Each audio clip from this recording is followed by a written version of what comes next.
gonna wait for a few people to get here before I get into really talking. And when you show up, you should make yourself known.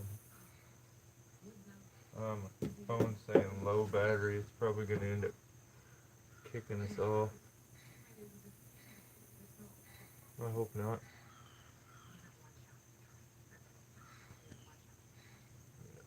Tad more. Let's do that. Matthew Stone, what's up, buddy? Mike, what's up, Mike? Did you get a hold of Greg?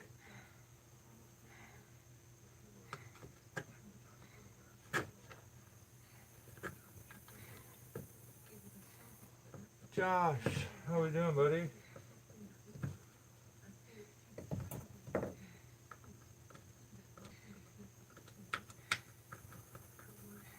Oh no, don't you do it.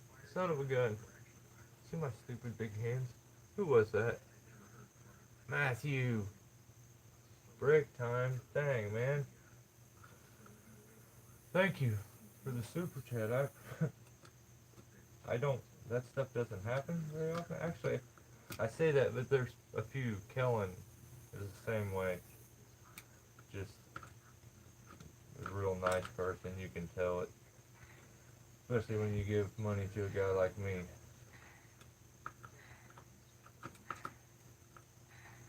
It'll probably just, it'll go to chainsaw or something, so, videos. But thank you very much, I appreciate it. Josh, I am messing with my 201.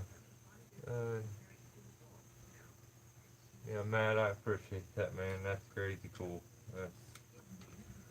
I was actually, I got on Buckin's live feed there at the last second, and caught the very end of it. So, on our way to eat, not gonna be able to stay on. Oh, okay, hey, that's cool, Mike.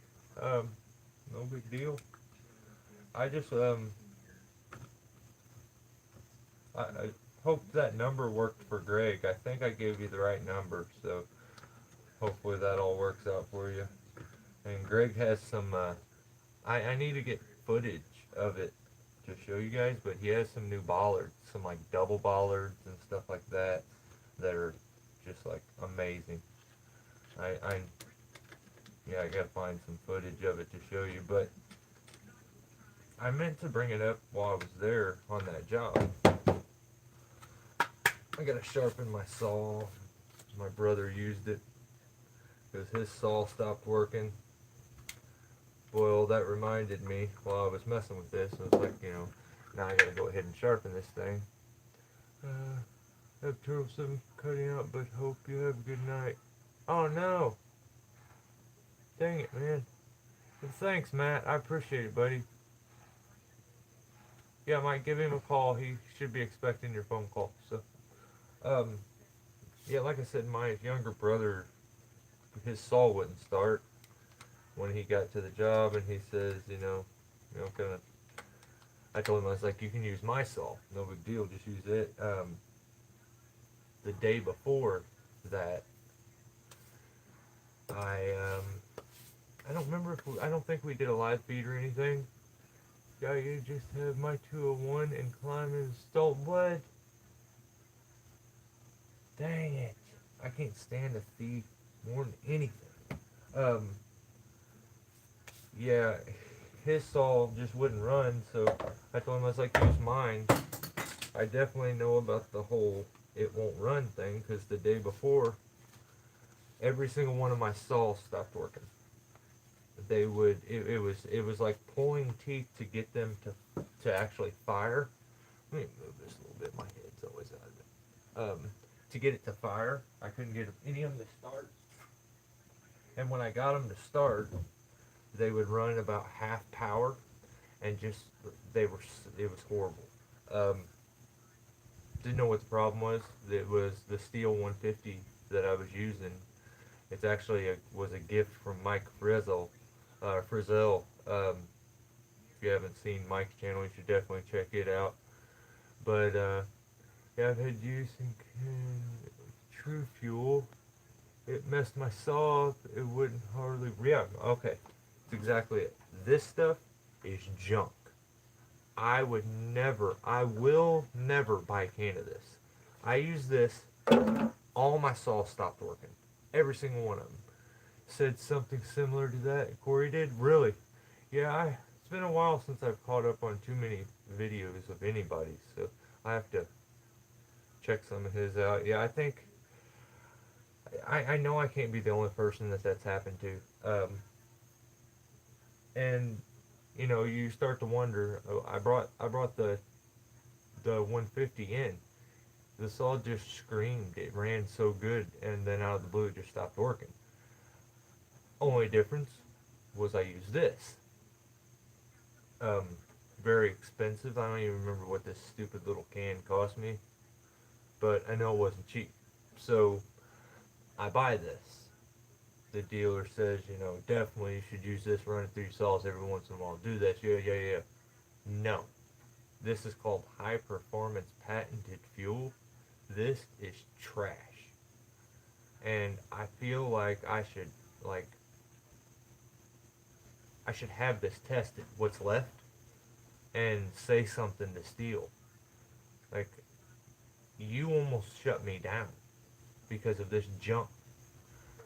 Because in my mind, I'm not thinking it's the Stihl fuel made by Stihl that I spent an arm and a leg for that just shut all my saws down. My first thought is, my plugs are fouled out. Something's wrong. Don't know what it is. I'll go through all the saws. Took them all apart. Came back the next day. Um, had used the 201 at about half its power. Sent it up to me. The 150, I had cleaned the plug. The plug looked really weird. Don't know. It wasn't running rich, but it also wasn't running lean. It just didn't look right at all. It was kind of, it like not oily, but like just like it had been dried grease almost. And the smell that you smell from the actual saw burning the exhaust didn't smell right. It smelled weird. Well, with the electrical carb, you have to run them in cold start mode, and it will reset the carb.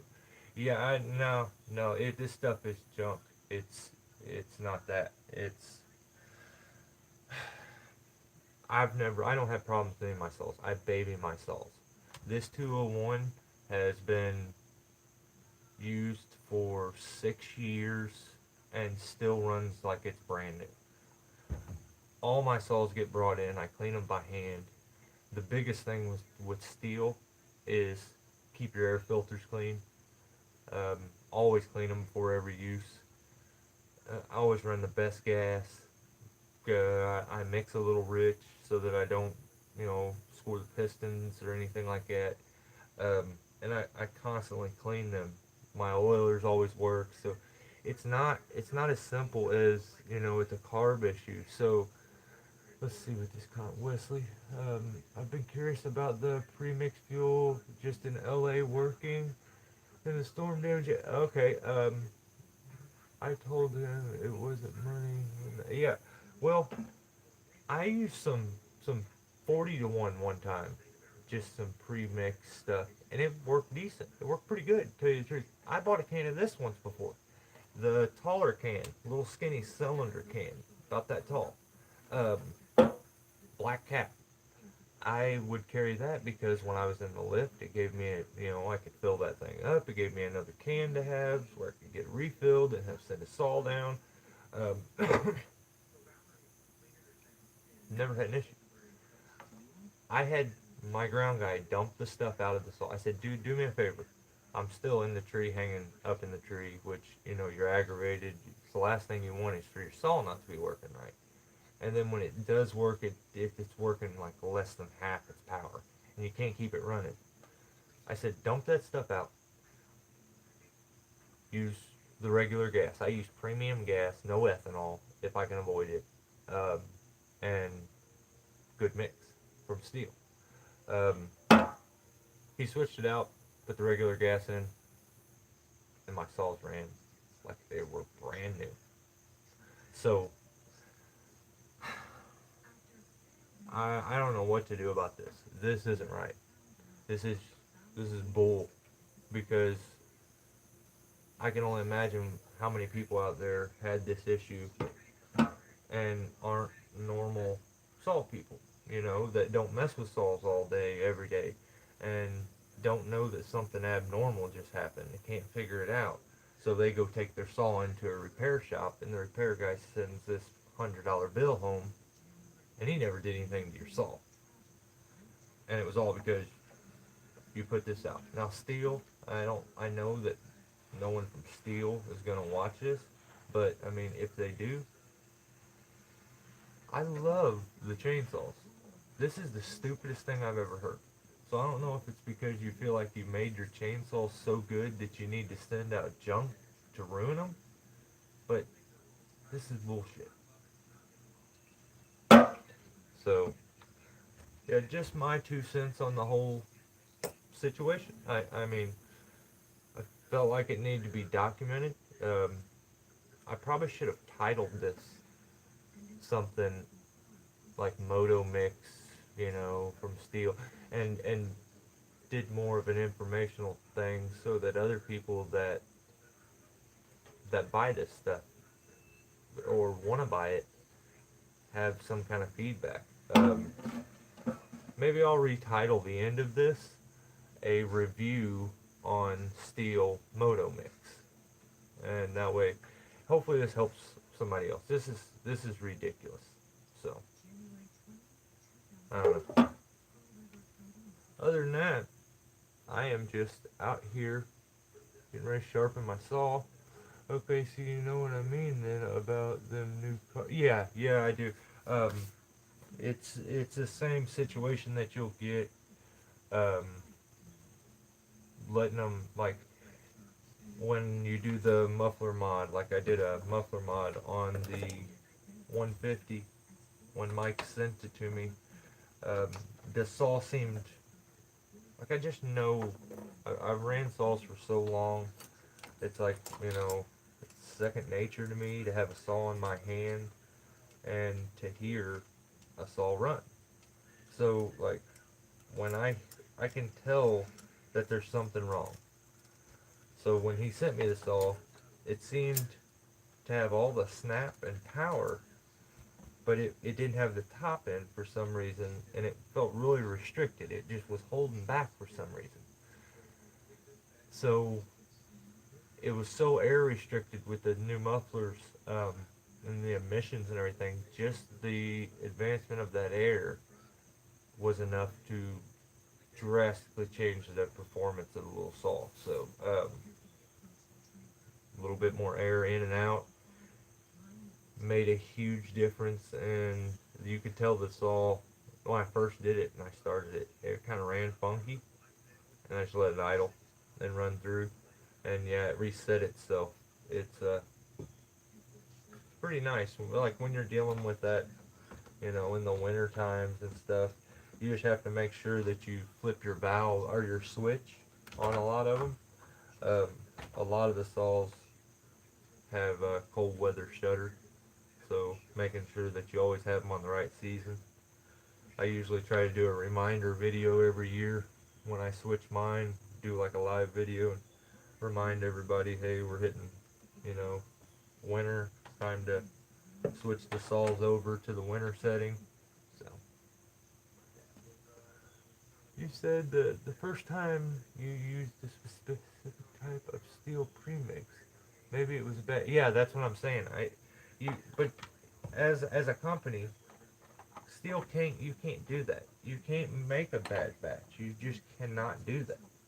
Because you're not going to tell me that they're not making their batches in cans this big. They're making huge batches of it, and they're putting them in cans like this.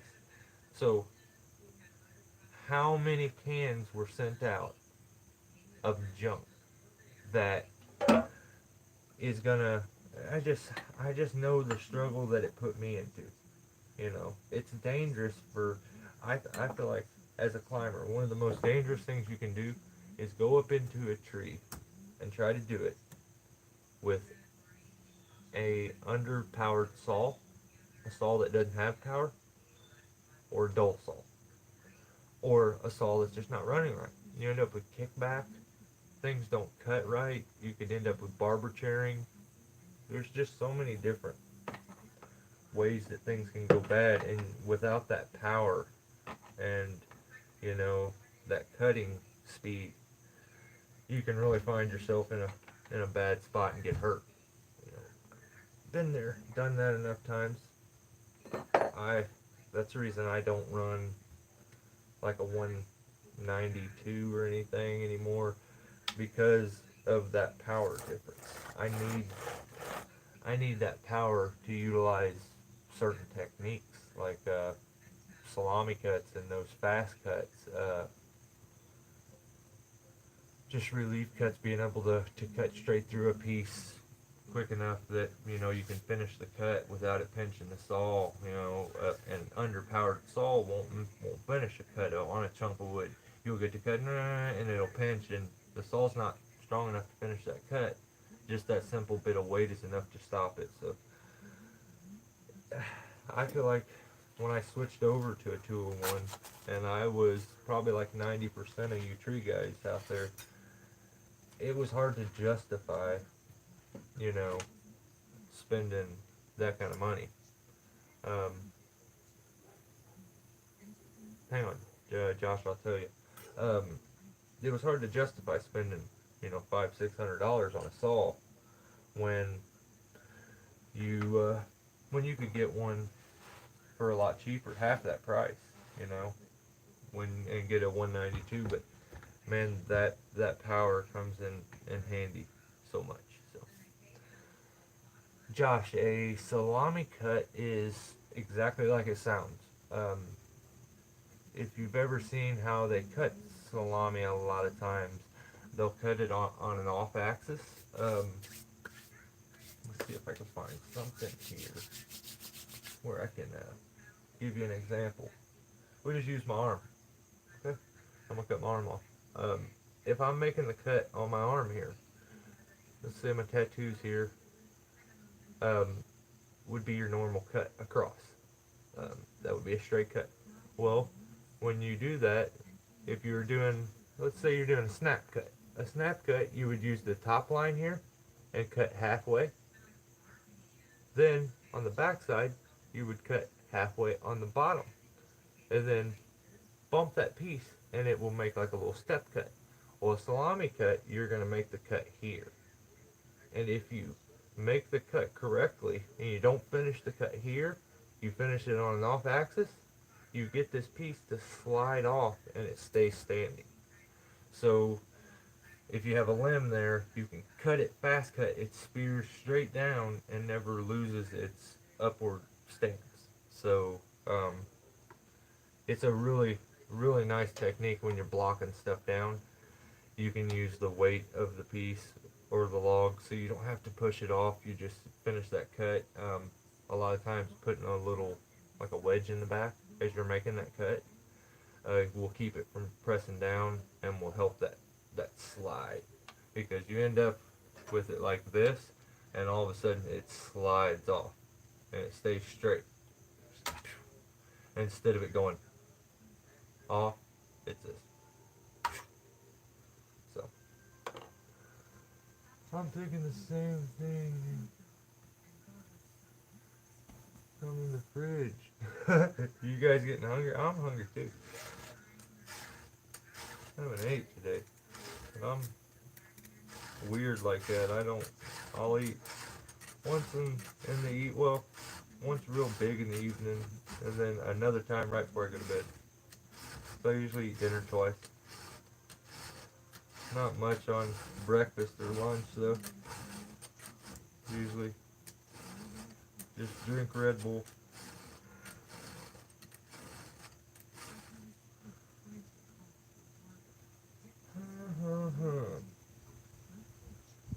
So how does everybody sharpen? How do you guys sharpen saws? Do you guys freehand, or do you use a grinder, or do you use a fancy little tool?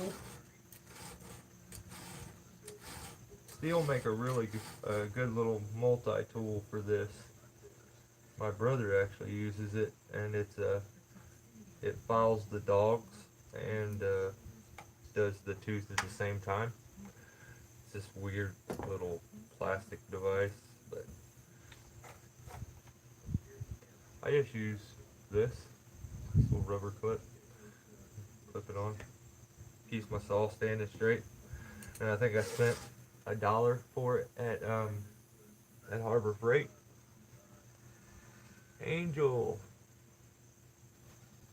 Okay, I understand now. I was told it was a slide cut. Yeah, you're gonna have a billion different names. You'll hear spear cut, especially when it's a branch, because um, I've been on jobs where I have a drop zone about this big, and I've spear cut them, and they come down, and if the ground's soft enough, it will, because of that angle you put on that cut, and the fact that it's going straight down, the butt weight's carrying it, it'll stick into the ground and stay standing. So the guys can go over it, pop it out of the ground, and go walk off with it. It's pretty neat. Josh likes some freehand. It's no good for me. I'm eating all the time. Freehand, my fancy double Harbor Freight lice. Yeah, that's awesome. Yeah, I prefer to freehand. I personally feel like I can get them sharper freehand than they come factory. Heading into autumn is always salami season for me. You know what? I haven't went deer hunting for like, I don't know, it's been a couple of years since my parents moved, and I don't really have anywhere to hunt anymore. I used to hunt every year and then make a lot of deer jerky throughout the year.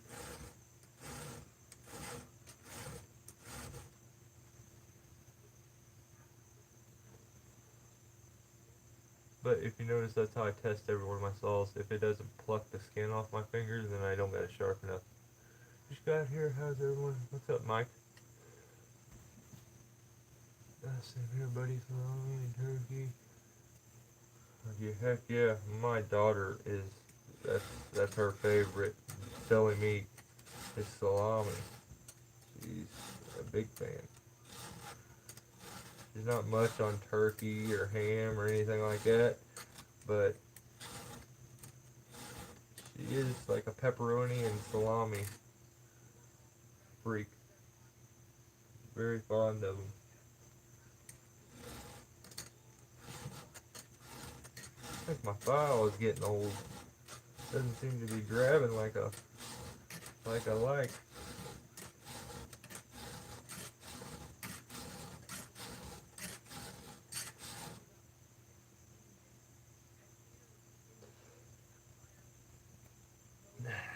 Make sure I'm not losing my hook. I got 3 of those 2-in-1 Stihl sharpeners for all my different saws, and it just doesn't get any. No, it really doesn't, Jared. It doesn't, man.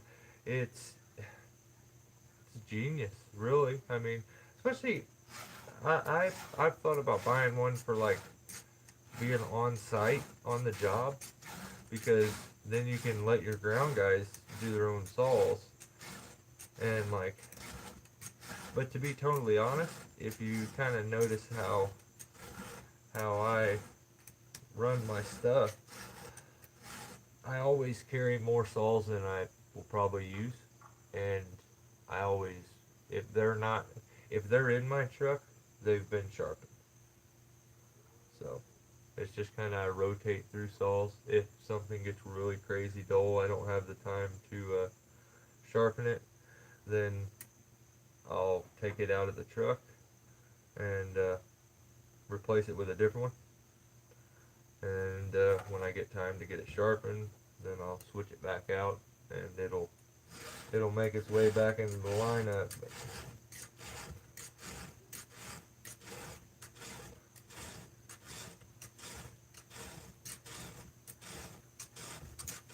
Yeah, on the other note for this 201, like I was saying, I've used this for 6 years, and it's like my go-to saw. But I have a 200. I've grown pretty fond of this saw. It's so trustworthy, and and just works so good. And I don't know, it's just hard to justify using. If I'm going to use something different, it's usually the 150 that I use because, you know, I want something lighter or that's going to give me a cleaner cut. So, any of you guys tried the 194 from Stihl? School of BBR, heck yeah, Gordon. I learned a lot from bucking when it comes to sharpening saws. There were things that I didn't realize I was doing wrong, like losing the hook, the C. I would lose that all the time, not realizing, that I'm filing on the wrong angle, or, so many times filing, and especially that new tool, that like multi-tool what Stihl does, you'll lose your hook. Um, so you almost have to get the gullet out and get it to where you can get your hook back. I've had that issue with it. I used to have that little weird clamp thing that clamped on you, like hammered it into a chunk of wood, and you would sharpen on that Stihl make. I don't know what happened to it though. I think I lost it. See how you get that old tool on. I don't think the 2-in-1 grabs the two. Exactly. Yeah, I don't either. I think it's a great device for, you know, getting it close though. You could get it really close with that, and it's it's gonna get sharp. And some guys, it's more about that production and just getting things done. And to be totally honest, sharpening a saw is hard. It's a tricky thing. It's not something everybody knows how to do. You know, I've worked for many companies that no one in the company could sharpen a chainsaw. I know that sounds very weird, but I've also worked for companies where they don't even know what the trees are. They don't know what trees are. They don't know how to trim trees. They can't climb trees. They can't do anything with trees. But they've seen some other dude make money doing it, so now they want it. I don't know. But I've seen them to where they say, I worked for a guy, his thought process on it, he would go every week and basically buy the dealership almost like out of chain. And when the chain got dull, you were to throw them away. Switch it out, get a new one. Then at the same time, he would tell you to do that and then gripe and moan and groan and cry about the fact that he don't have enough chains in his truck. You know, who keeps sneaking in his truck taking chains? Well, everybody. You told all the guys don't sharpen, don't even learn how to sharpen a saw. I tried to teach them. He said, don't. It takes too much time. Put a new one on, get to work. So, I haven't bought but maybe a couple chains in the past 4 years. I've been working off all his old chains from when I worked with him. When everybody threw them away, I kept them. I threw them in a bucket. I grabbed my pretty little file, and I spent 4 years working on his chains. Never had to buy one. So, I guess that worked for me. But still, some people, they can't figure out how to sharpen, and it's a tricky thing. I think it's something that very few can do correctly. So definitely an art. Yep, Josh. You like that, Connor? Yeah, I thought it was pretty cool too. I still have them. I still have some of my old farm truck. There's still some over there. And the best part's when, like, I haven't bought a chain for my 660 in forever because I have a 30-inch bar and I have a 36-inch bar. I have a bucket full of 30-inch chains and I have a bucket full of 36-inch chains. So yeah, as long as you have some patience. I mean, I don't. This isn't work. You know, I don't understand why you wouldn't spend that time. You know, of course, it gets a little boring sitting here doing this sometimes, but I wish I could go live every time and just talk with you guys. Give me something to do.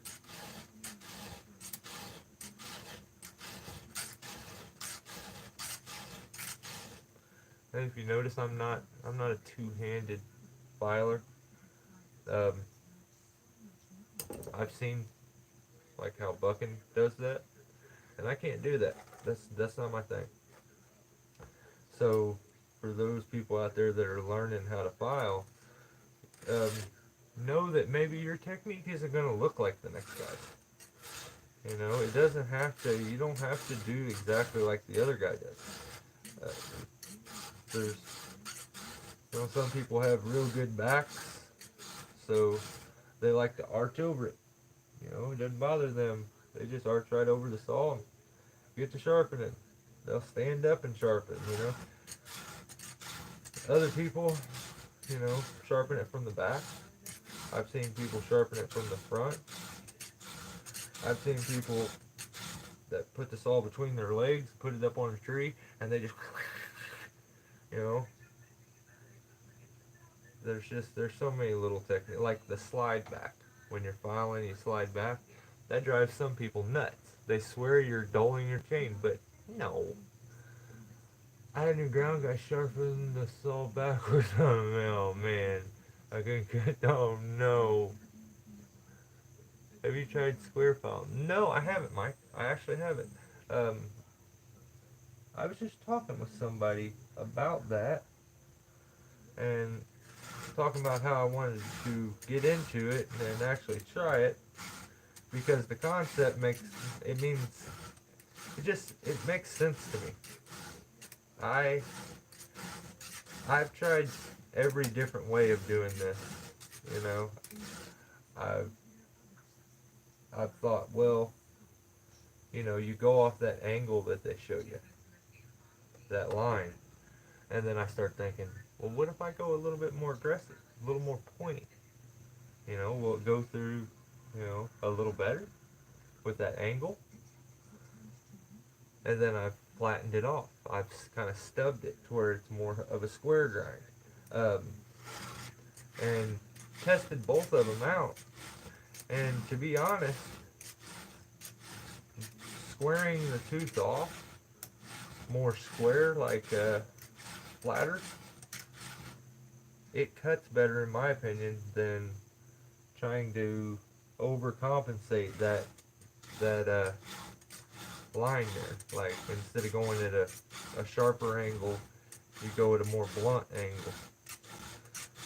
So in my experience with doing it, that seems to cut better. So the fact of like square grind just kind of makes sense. Of, you know, it should work really good. So, haven't tried it though, Mike. I really should probably look into it a little more. Give it a shot. But I feel like I haven't had my actual sharpening technique dialed in for that long. You know, of course, I sharpen saws. I used to get them sharp, and they would cut. But there's a huge difference getting it truly like razor sharp. And like I used a 290 to cut that log up today, and that 290 shouldn't have cut through that. The thing was 3 times the size of that saw, but it was throwing chunks of chips. So I had a good time sharpening that one. Any of you guys have any of you guys had to file the 1/4 inch Pico chains? Wish got a small engine shop teeth on the joint, so working sharp and heavy.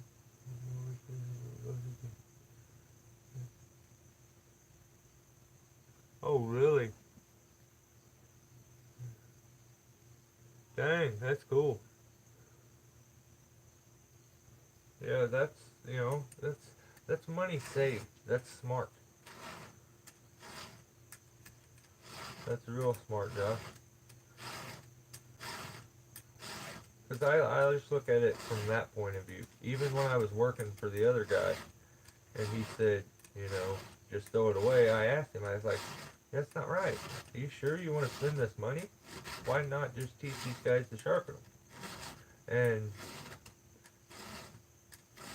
then he started thinking that, like, okay, yeah, I'm going to have them sharpened, but everybody needs to stay late and sharpen saws before you go home, so they're ready for no, that's not the way things work. I'm not going to pay you to sit here and sharpen them, but you need to have all your saws sharpened. No one's going to do that. So what they would do is say, no, my saw's sharp, and just when they walk by his truck in the morning, they would get in his truck and take the whole chain. He would come out and finally go to work and throw a hissy fit, show up to the job, want to know who did it. Then he started to say he's going to take it out of your pay because you took a chain to go do his job and make him money.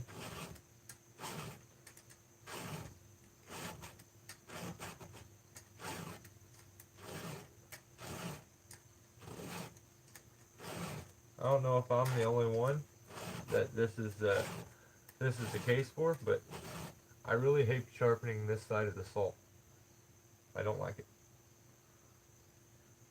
Like, I've had times where I will totally, like, file all the teeth off one side because I, for some reason, cannot. I will get just off on this side for some reason and just get horribly off. I don't know if I, like, lean too much forward on it, or I do something, because I sure have a hard time filing this way. The other side, no problem. This side, problem. What the hell? Now I'm seeing teeth on this side that don't look like they're sharpened.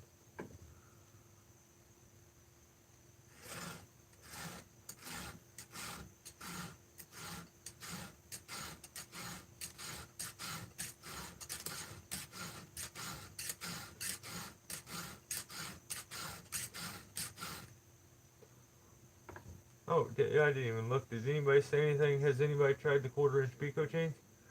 Yes, I have, following those Pico chains. I hate them. I have tried to move all over the place into one second. Yeah, I know, Connor. I'm the same way.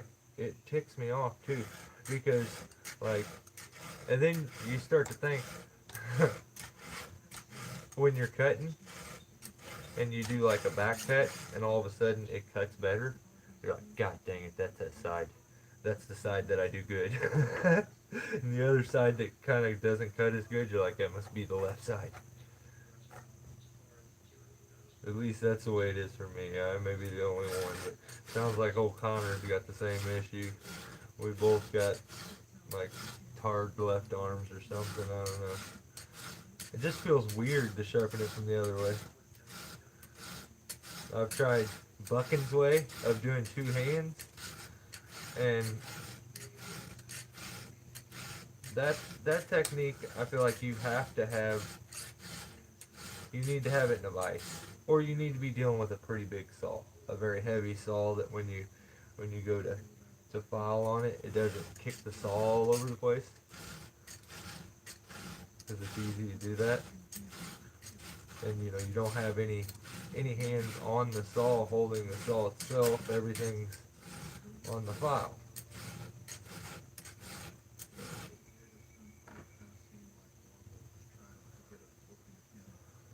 But you know what, Connor? You made me feel better. At least I don't feel like I'm just like helpless and I'm just a freak. You guys don't want to watch me sharpen this whole saw, do you? Yeah, it's awesome. Josh, the same too. Yeah, okay, that makes me feel better. I started thinking I was weird, some kind of freak or something that did one side of my body's not right. But yeah, yeah, I don't have a whole bunch to say. I just wanted to bitch and moan and groan about that mix, and then say howdy. Other than that, I didn't really have anything to do. Let's see. Yeah, I don't know. I'm trying to think of some other live stuff to do, but I'll get some kind of a setup together. So before before we do that, Matthew, thank you very much for the super chat. I really appreciate it. Everybody else, thanks for hanging out. Good conversation. You guys are usually pretty dang good company. So reading the manual, do well. I'm gonna let you read that so you don't end up shocking yourself. Be like me. I shocked the crap out of myself and burnt myself first thing when I had the welded. The guy just gave me a little Shindo. Oh, really? That has that Pico chain on it.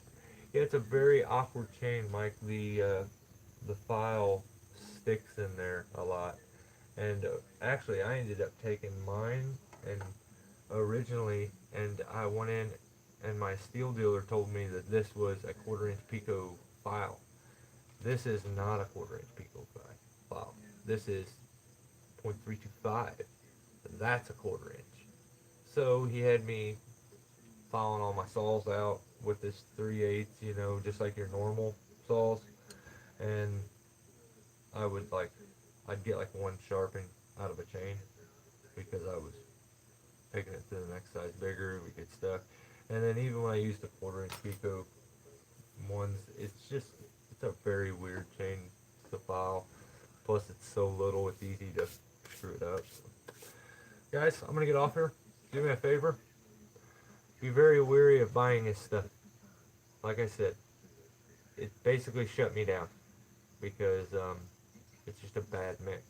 So, have a good one. Stay safe, and thanks for the time.